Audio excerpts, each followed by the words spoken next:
Alright boys, they dropped patch notes early. I did record the kit already. Just now I finished recording the kit and then they dropped the patch notes. I was like, okay, I'll just record the kit again on the actual patch notes video because there's a lot to talk about. I'm mainly going to be talking about the unit. I'm going to sort of speed run the rest. There's a new demon, there's a new difficulty, there's new heroes arena difficulty, there's new players comeback bonus, there's some free stuff, there's some good stuff. But I'm going to sort of speed run that. I'm mainly going to be talking about the actual collab here because I'm assuming that's what you're mostly interested in. But we're going to talk about everything. Anyway. So, I did already cover the units. All three of them look very strong, like disgustingly strong. I think they're all must-haves. I know that's the last thing you want to hear from a collab, but they do feel all like must-haves. They all feel really damn strong. All of them feel like they're essentially like necessary, unless... No, I think they're all necessary. I think you have to summon those better. But we'll see. I don't know. Shadow. Let's have the main character. The whole thing they're doing with these three, by the way, is they're pushing humans and fairies together. Well, mostly fairies with Lancelot, who is because Lancelot also half fairy, half human, right?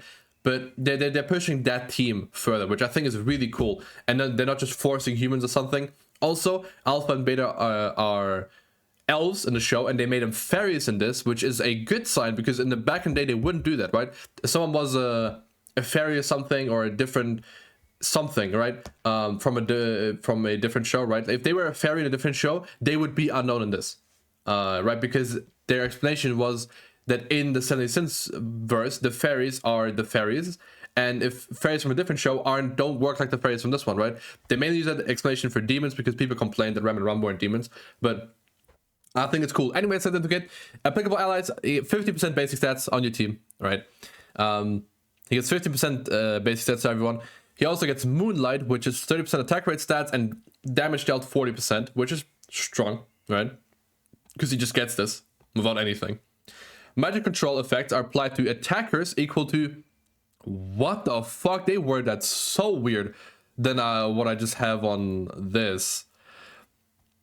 I will read this out instead. When you use a skill, or when a specific ally, which is humans or fairies, is damaged by skill, that enemy is granted a magic control effect for 2 turns. Okay, that is very strong. Okay, think of it like the hell debuff, right? When you hit one person, one ally, when the enemy hits one ally, they get 1 stack. If they do an AoE, they get 3 stacks. Okay, and then if you hit them, they also get a stack. That's very strong, because what it does is it makes them do 15% less AoE damage per stack. And also they take 4% of their remaining HP at the end of the turn up to 5 times. So 20% of their current HP. That's strong. That is a very strong debuff. Like I said, they're all 3 of these guys are disgusting. So for each magic control effect applied to enemies, a couple allies, damage taken decreases by 5% up to a maximum of 40. And all stats of the hero, only him, increase by 3% up to 30. So you can get 30% basic stats while also giving everyone 40% damage reduction, while reducing their damage, while making them take current damage, while already giving basic stats to everyone, while giving himself attack rate stats, while giving himself damage dealt. So far, very strong start. But when there are 5 or more magic control effects on enemies, fluidity is applied to a hero for 2 turns. And fluidity is like Chaos Author buff, right? He gets more max HP and his skills do more damage based on his HP. So you're definitely going to go HP defense on this guy for sure. Very strong. Yeah, this is just you get fluidity again while you're in fluidity. I don't know why they double printed this. They did the same thing on the Japanese post as well. So he has Shadow Rend and he has his Blazing Darkness. Okay, I'm just going to call it skill because it's not a new effect. He's sort of like Rudius. He's a single target and he has AoE infect, right? So the AoE infect also has flood, so it actually does some good damage. And a single target is double crit chance and 20% damage dealt for each magic control effect on enemies. So ideally you don't use this on turn 1 because you want your enemies to use their AoEs and gather a bunch of magic control and then you just go and execute them, right? That's pretty good.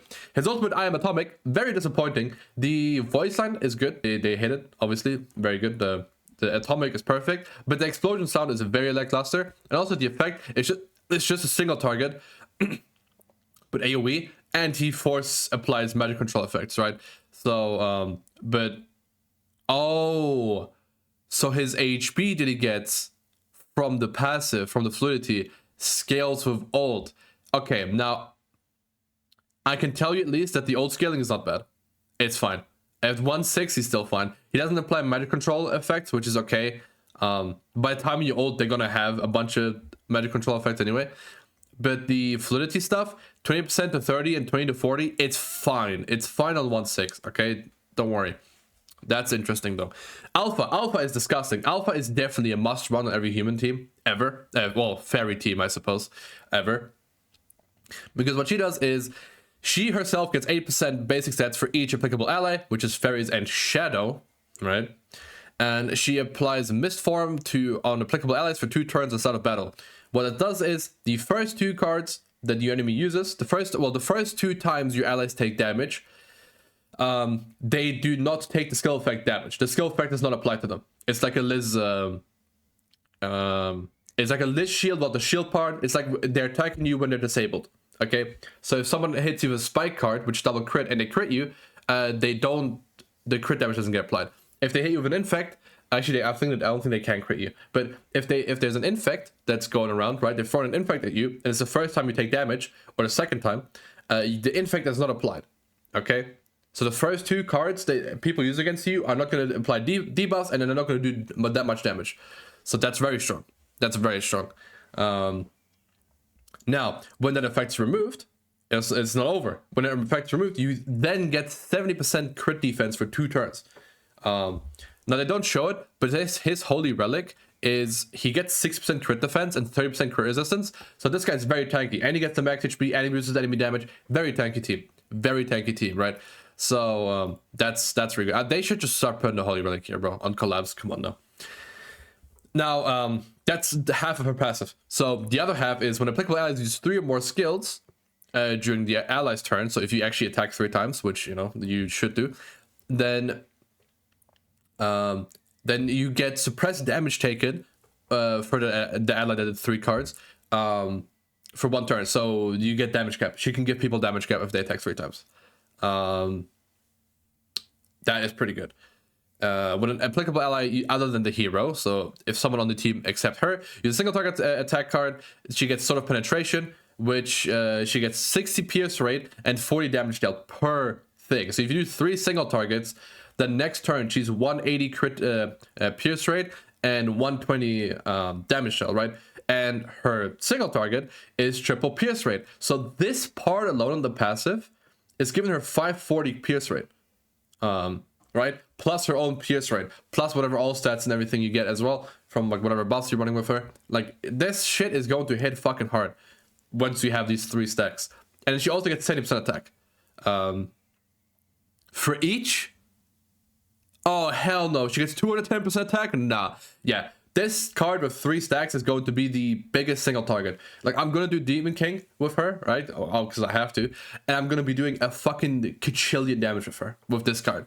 That is crazy. No, well, ultimate, I guess. If I get a 6/6, but I probably won't. Oh, you have to have a 2/6 at 40% damage cap. Otherwise, it's 50. They want you to pull these characters. I'm going to go 2 rotations. We'll see. I either get a couple dupes or I don't. That is crazy. And then her second card is Disable Attack Skill, Single Target. It's a bad card, but you're not going to click it much. So it's going to like linger in your hand, and eventually you're going to get a merge and you get to use it. And it might be nice because matches take longer now. So not horrible, but yeah, she is disgusting. Her ultimate is just her single target with AoE as well. There you go. Now, Beta is a backline mainly, but when she comes out, she's not completely useless. So from the back, she gives 18% basic stats to Fairies and Shadow. Shadow? Okay. Did they do shadows for her? Shadow? No, okay, so they just... Whatever. For each buff applied, their attack rate stats increase by 4%. And you do get buffs from her, giving you crit defense and everything, and he himself gives himself buffs. So you actually do get this. Stacked up like a little bit, that you'll get like 12% on average, which is still something. That's 12% attack rate stats while also giving 18% basic stats. While also, at the start of every turn, you heal 50% of your max HP, which scales with recovery rate, which every character has innately. So this is going to be like a third of your HP that you heal every turn, which is very nice. Now, when she enters battle, Shadow is applied to all allies, which gives her pierce rate and gives everyone pierce rate and damage taken reduced, which is fine. And when she uses the buff skill, everyone gets defense rate stats increased, which she has a buff skill that removes debuffs and increases defense rate stats like Liz. So she's a PvE unit in the front, and for PvP, she's a backline unit. That's great. So double win, right? And an ult gauge removal. And we don't care about ultimate. You can read it if you want. Okay, so now let's talk about the actual update. Oh yeah, and their holy relics, by the way, is when she kills someone, she heals allies HP and cleanses their debuffs. And then her holy relic is every time you use a buff skill, all enemies take will fight actually out if that's more damage or they do less damage. The banner, that is good. That is a good ass collab banner. You can't even like, there are obviously some stinkers like green Glocks, red Freya, or blue Roxy at this point, but most people probably don't have a 6/6 for the Link, which she's a really good Link. The red Elaine is like a rare unit, so I actually don't mind. This is good. I don't have any problem with this banner, except Glocks, right? And this could have been Gelda, but that's like, this is a good ass banner for collab. That's a good ass banner. So yeah, let's talk about this stuff. There's a new demon that you can well, we'll see.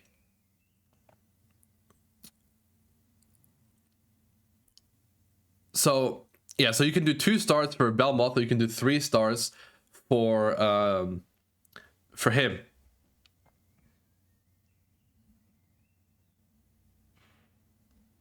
Okay, no, so you can farm him infinitely. Yeah, okay, cool. So there's a new boss that you can farm, and he is not there to give you materials for leveling up your character to 120 or something stupid like that, because that's never gonna happen. We have LRs. But what he does is he drops super awakening coin fragments, and he drops more. Why doesn't it say more? Because it says he also drops outfit upgrade material. There you go. But yeah, so because there's a new chaos, that means there's a bunch of new gems actually. That's actually, yeah, I can't wait to make that video.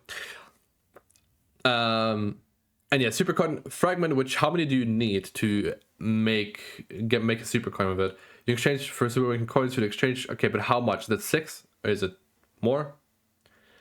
And how we don't know how much he drops. They tried fighting this guy on chaos difficulty, the new highest difficulty, on the stream, and they couldn't kill phase 1.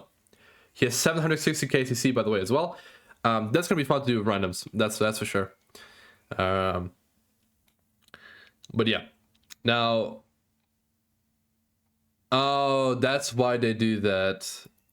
Okay, so fairies are good for him, because he does less damage to them. But you get the, yeah, okay, so they do want you to use fairies, which we'll see how good the collab units are. There are blue fairies, both of them, so that's gonna be good. New, okay, if you get his card, his fight becomes easier.